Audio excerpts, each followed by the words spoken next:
Hello, welcome back to my YouTube channel Ganga Sani vlogs. ఈరోజు మనం తయారు చేసుకునేది ఉసిరికాయ రైస్. వాటికి కావాల్సిన పదార్థాలు చూసేద్దాం రండి. ఉసిరికాయలు మేము 7 తీసుకొని సన్నగా తురిమి పెట్టుకున్నాం. పెద్ద సైజు ఉసిరికాయలు, పచ్చిమిర్చి 6 సన్నగా తరిగి పెట్టుకున్నాం. పోపు దినుసులు, ఒక నిమ్మకాయ, కరివేపాకు, కొత్తిమీర, కారం పొడి 1 టేబుల్ స్పూన్, పసుపు 1 టేబుల్ స్పూన్, రుచికి సరిపడినంత సాల్ట్. తయారీ విధానం చూద్దాం రండి. ఫస్ట్ బాండిల్ హీట్ అయింది. ఇప్పుడు మనం అందులో ఆయిల్ పోస్తున్నాం.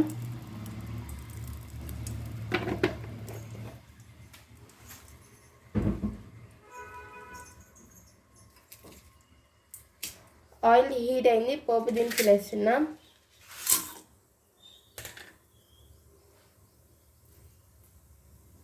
జీలకర్ర వేయలేదు, ఆవాలు, మినప్పాలు,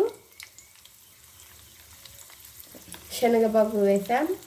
ఇవి ఫ్రై అయ్యాయి. ఇప్పుడు మనం పచ్చిమిర్చి వేస్తున్నాం.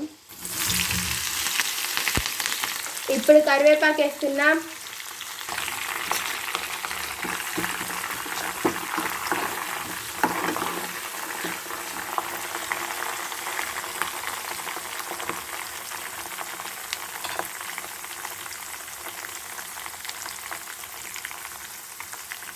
ఇప్పుడు మనం ఉసిరికాయ తురుము వేస్తున్నాం.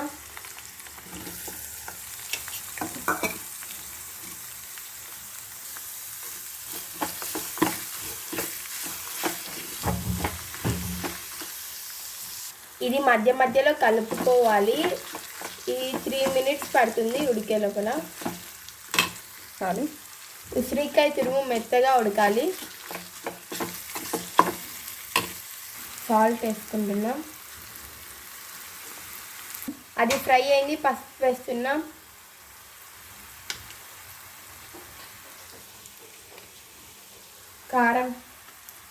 కారం వేస్తున్నాం.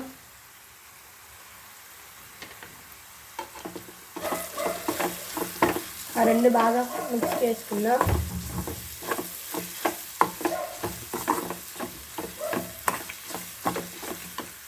ఇప్పుడు కొత్తిమీర వేస్తున్నాం. రెడీ అయిపోయింది. స్టవ్ ఆఫ్ చేస్తున్నాం.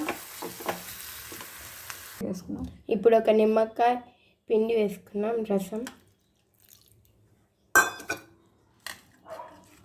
ఇప్పుడు రెడీ అయింది. రైస్లో కలుపుకుందాం. ఇది ఒక అర్ధసేరు అన్నంలోకి అయితే సరిపోతుంది. కలుపుదాం, చూద్దాం రండి. ముందే రైస్ చేసి పెట్టుకున్నాం, చల్లారి పెట్టుకున్నాం. ఇందులో ఇప్పుడు ఆమ్లా పులుసు వేస్తున్నాం. ఇప్పుడు బాగా మిక్స్ చేసుకుందాం. మేము ముందు అందులో వేసాము. ఇప్పుడు సాల్ట్ వేస్తున్నాం. మళ్ళీ రుచికి సరిపడినంత వేసుకోండి మీరు.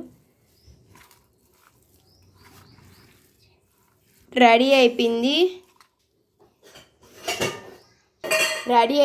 ఎంత బాగుందో చూడండి.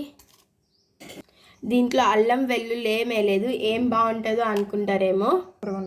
ఇలా ఒకసారి ట్రై చేయండి. టేస్ట్ సూపర్గా ఉంటుంది. ఓకే ఫ్రెండ్స్, మీరు కూడా ఒకసారి కంపల్సరీ ట్రై చేయండి. ఈ వీడియో కానీ మీకు నచ్చినట్టయితే please like, share and subscribe to Ganga Sani vlogs. Thank you for watching. Bye.